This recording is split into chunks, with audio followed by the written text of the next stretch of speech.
쉽고 알찬 뉴스 패키지 지금 바로 배달합니다. 직송 뉴스. 네, 직송 뉴스 화요일은 뉴스라이더의 단독 배송일입니다. 오늘도 백지원 리포터와 함께하겠습니다. 안녕하세요. 네, 안녕하세요. 네, 첫 번째 소식부터 가볼까요? 네, 오늘 첫 번째 키워드 마을 교육 전쟁터가 된 경남입니다. 요즘 경남 교육계의 마을 교육 공동체 이슈가 굉장히 뜨거운데요. 예. 지난달 경상남도 의회가 마을 교육 공동체 지원조례 폐지안을 입법 예고하면서 논란에 불이 붙었습니다. 오는 10일 이번 주 목요일 간담회를 거쳐서 15일 본회의에서 폐지 여부가 최종 가려질 것으로 알려졌는데요. 예. 이 지역사회 내에서도 이 조례가 폐지가 되는 것인지 아니면 이 존치가 되는 것인지 양쪽 의견이 나눠지면서 이 찬반이 아주 팽팽하게 맞서고 있는 상황입니다. 네, 마을 교육 공동체 이름만 들어서는 뭔가 부정적인 의미는 안 보이는데 네. 뭐길래 도내 이 교육계를 양분하고 있을까요? 이런 말 들어보셨을 겁니다. 이제 한 아이를 키우기 위해서는 온 마을이 필요하다. 예. 이 말 들어보셨을 텐데요. 이 문장을 현실로 옮긴 소위 실사판이라고 할 수가 있습니다. 학교뿐만 아니라 자치단체와 교육청, 학부모, 지역사회단체를 비롯해서 지역사회 전체가 아이들 교육에 동참하자 이런 취지로 출발을 했고요. 이 경남에서만 하는 건 아니고 이 전국 광역 단체별로 마을교육 공동체 활동 사업이 진행이 되고 있습니다. 네, 우리 지역만 하는 교육 사업은 아닌데. 그렇죠, 네. 얘기 들어봐서는 그 흔히 말하는 입시 위주의 교육과는 결이 좀 다른 것 같습니다. 맞습니다. 이 마을교육 공동체가 추구하는 목표가 90%를 위한 교육이라고 합니다. 예. 그러니까 이 말은 이제 교육이 이제 현장에서 성적 순으로 상위 10%를 위한 교육과 지원이 지금까지 이루어졌다면 이제는 나머지 90% 아이들을 위해서 관심을 좀 돌려보자라는 건데요.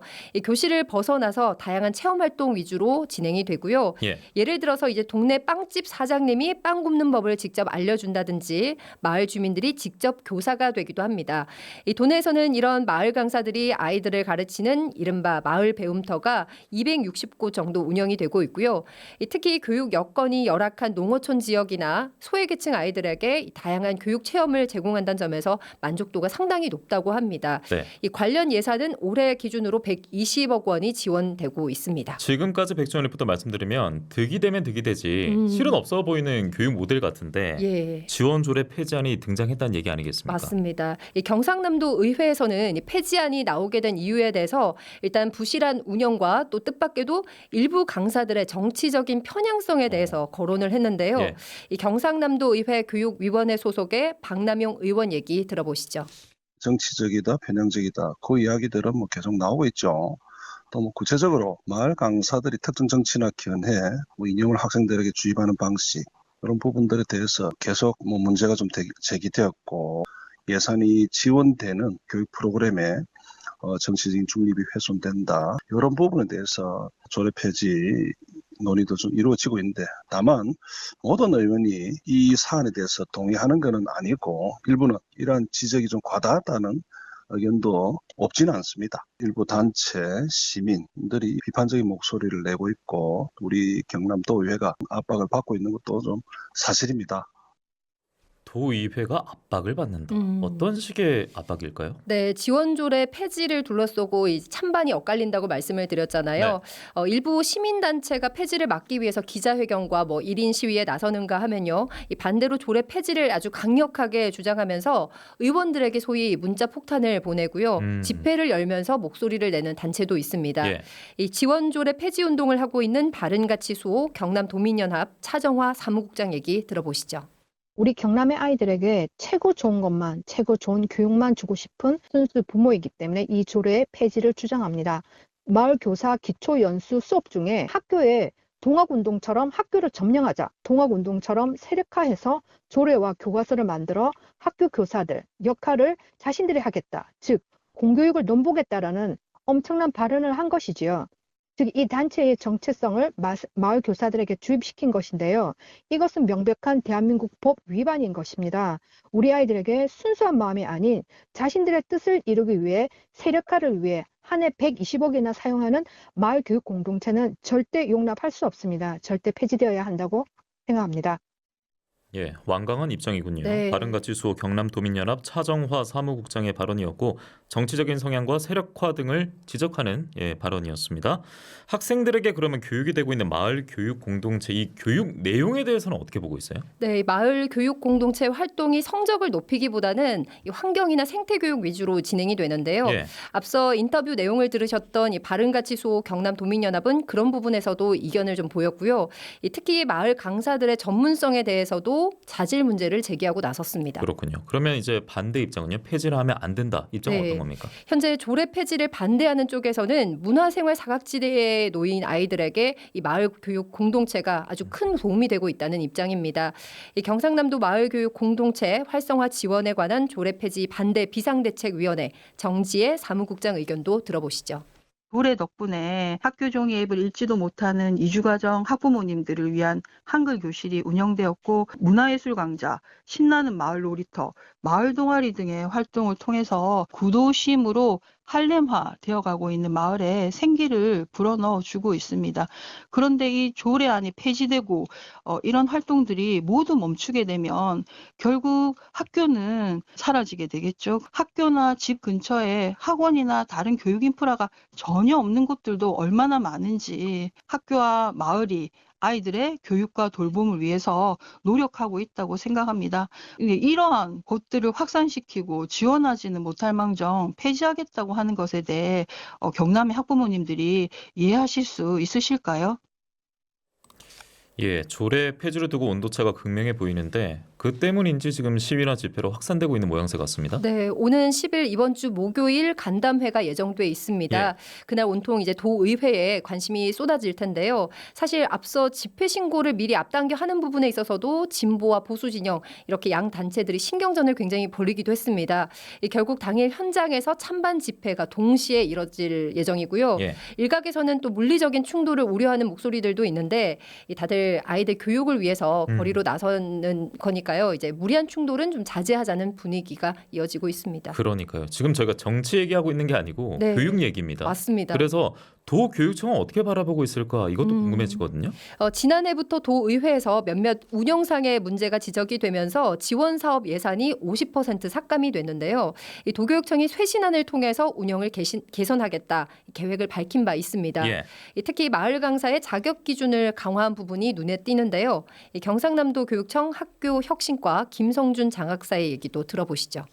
그 이전에는 주로 이제 교육청에서 주로 이제 마을 강사를 뽑고 배움터를 선정했다면 이제 올해부터는 지역 공동 선정위원회 혹은 지자체에서 전체 다 하는 걸로 바꾸었고요. 그리고 학교 교육과정 및 학생 대상 사업으로 모든 사업 예산을 대부분 편성을 하였습니다. 18개 시군이 동일한 과제와 동일한 사업 내용으로 사업을 정리하였고요. 지역 간 교육 격차 해소를 위한 지역 교육 자원 공유를 하는 방안까지도 마련했습니다. 마을 강사 선정할 때에도 1차는 서류, 2차는 수업 시험과 면접이라는 절차를 마련해서 선정 절차가 한층 더 강화되었습니다. 마을 강사의 종교적, 정치적 중립 서약서 제출을 의무화하였고 매년 자체 평가를 실시할 수 있도록 하였고요. 그리고 전 시군을 대상으로 2년마다 종합평가를 실시하는 것을 명문화하였습니다. 네, 이 가운데 도교육청에서 어제 긴급회의도 열렸다고 들었어요? 네, 맞습니다. 어제 도내 18개 시군 교육장들이 한자리에 모여서 마을교육 공동체 필요성을 역설하기도 했습니다. 예.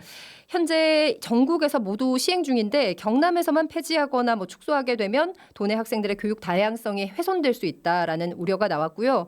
특히 교육 자원이 상대적으로 부족한 농어촌 같은 경우는 이 교육 활동 전반에 심각한 영향을 미칠 수 있다는 그런 전망도 있었습니다.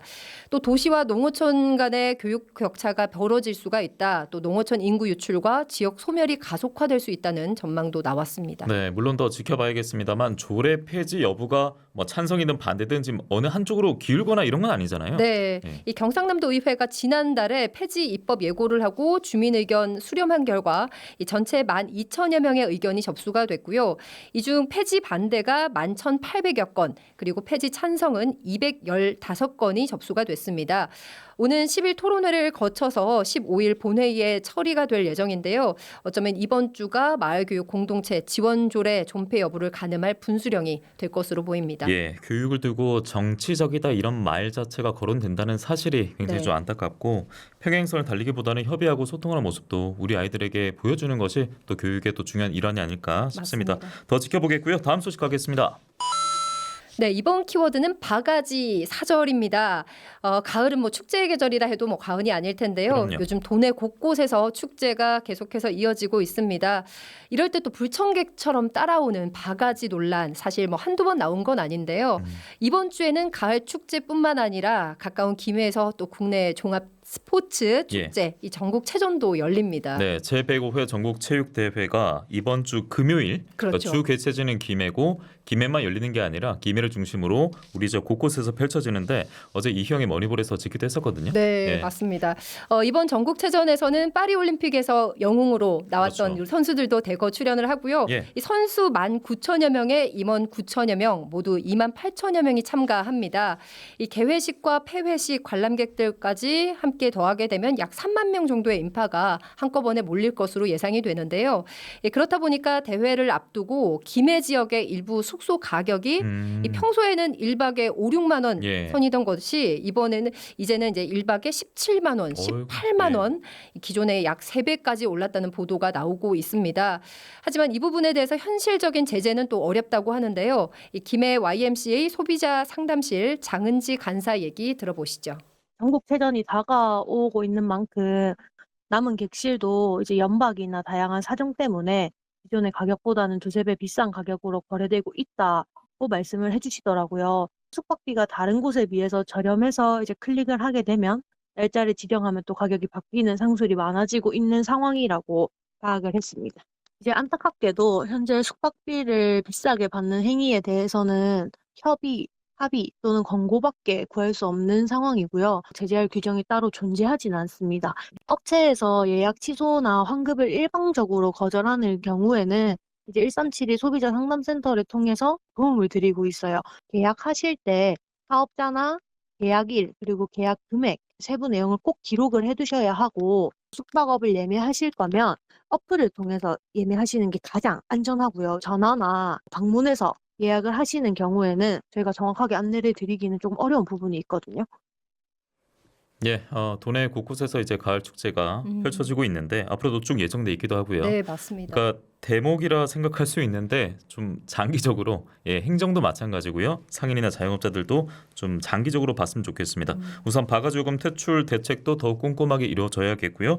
상인분들도 관광객들이 이제 커뮤니티나 SNS로 미리 다 확인하기 때문에 맞아요. 그리고 장기적으로 봤으면 한다는 네, 말입니다. 굉장히 중요한 고객들을 모신다고 생각해 주셨으면 좋겠어요. 하나의 예. 또 이미지가 될 수가 있으니까요. 그러기 네. 위해서는 최대한 좀 합리적인 금액을 부탁을 드리겠고요. 다음 소식 하나 더 있습니다. 네. 마지막 키워드는 편의점 중도 해지 진퇴양난입니다. 요즘 사실 동네마다 편의점이 없는 곳이 없을 정도로 그럼요. 굉장히 네. 많은데요. 이 국내 편의점 점포 수가 5만 5천 개를 넘어선 가운데 출혈 경쟁에 개점보다 폐점 비율이 더 높다고 합니다. 자, 그런데 폐업도 쉽지가 않습니다. 이 편의점 점주가 이제 도중에 이제 폐업을 신청할 경우에 본사의 중도 해지 비용을 내야 하는데요. 이 비용이 해마다 늘고 있다고 합니다. 한 편의점 프랜차이자 회사의 경우 지난 2019년 2,600만 원에서 2022년 4,700만 원, 올해 6월 기준으로 6,500만 원까지 올랐다고 합니다. 예, 지금 중도 해지 비용 앞서 저희가 자료화면 보여드렸습니다만 좀 러프하게 보면 우상향을 그리고 있고 요즘 소상공인분들 자영업자 다들 힘든 상황 아니겠습니까? 네. 편의점 가맹점주라고 다르진 않을 것 같은데 지금 더 이상 영업 못하니까 너무나 힘들어서 폐점하는데 그 해지 비용만 6,500만 원이라고 했으니까 그렇죠. 이건 너무 많은 것 같은데요. 해지 비용에는 여러 항목들이 포함이 됩니다. 중도 해지에 따른 위약금도 있고요. 예. 인테리어 비용 또 추가 배분금을 비롯해서 이런 항목들이 계속해서 이제 추가가 되면서 결국 억 단위까지 오. 해지 비용이 오르는 경우가 있다고 하는데요. 예.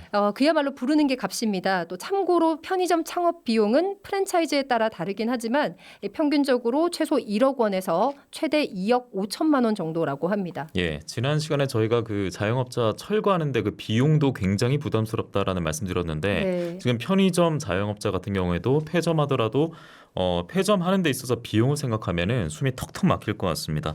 자, 그러면 해당 편의점의 그 본사 입장에서 본다면요. 뭐 물론 갑자기 동네에 사라지면은 이미지 타격이 아예 없다라고 볼 수는 없겠습니다만 점주가 폐점한다고 해서 당장 본사가 금전적으로 손해 볼 일은 없는 것 같네요. 이렇게 네. 해석해도 되는 거죠. 네, 그래서 이제 오히려 매출이 좋지 않은 지점일수록 마구잡이로 점주를 모집하고 있다는 말까지 나올 실정인데요. 예. 이 점주가 폐점하더라도 본사에는 어차피 해지 비용이 들어오니까요. 실제로 불경기 여파로 문을 닫는 편의점 점포 수가 해마다 늘고 있습니다. 예. 이 편의점 본사들은 해지 비용으로 연간 수백억 원대 수익을 거두고 있고요. 이 경기도에서 지난 2022년 조사한 자료에 따르면 이 편의점 가맹점 관련 분쟁 중에 중도 해지 위약금 청구 문제가 가장 갈등이 많았다고 합니다. 예. 이 경남도 뭐 크게 다를 것 같진 않습니다. 아, 참 안타깝고 참 아이러니하다라는 생각도 드는데 이미 벼랑 끝에 서 있는 분들에게 어찌 보면 본사가 미는 격이라고 할까요? 제가 너무 과장된 표현인지 모르겠습니다만 본사는 일단 배를 불리는 또 네. 격이 되고 있기 때문에 제가 이렇게 언급을 했었고 가맹점주가 그럼 이런 위약금이라고 할까요? 좀 보호받을 수 있는 방안, 부담을 덜 수 있는 방안 이런 것들은 없을까요? 뭐 기억하실 겁니다. 지난 네. 2013년에 경남 거제와 부산 등에서 편의점주들이 수천만 원의 폐점 위약금 문제를 호소하면서 극단적인 선택을 했습니다. 이 당시 공정거래위원회가 중도해지 위약금을 계약금의 10% 이내로 제한하는 기준을 만들었는데요. 그런데 기업 활동을 과도하게 제약할 수 있다는 우려가 있다는 이유로 이듬해 기준이 폐지가 됐습니다. 그렇다 보니까 지금도 위약금 때문에 울며 겨자 먹기로 문을 닫지도 못하고 억지로 장사하는 경우가 많습니다. 참 도심에서 앞서 말씀하신 대로 동네마다 편의점 없는 곳을 찾기가 더 어려운 상황입니다. 그러니까 신규 자영업자들의 선택이 카페만큼 편의점도 적지 않은 상황인데 금융당국의 무관심 또 가맹점주들의 입장은 방관이 된 채 정말 이분들을 지금 벼랑 끝으로 몰고 있는 상황인데요. 당국의 신속한 그리고 깊이 있는 고민과 대책 마련이 절실해 보입니다.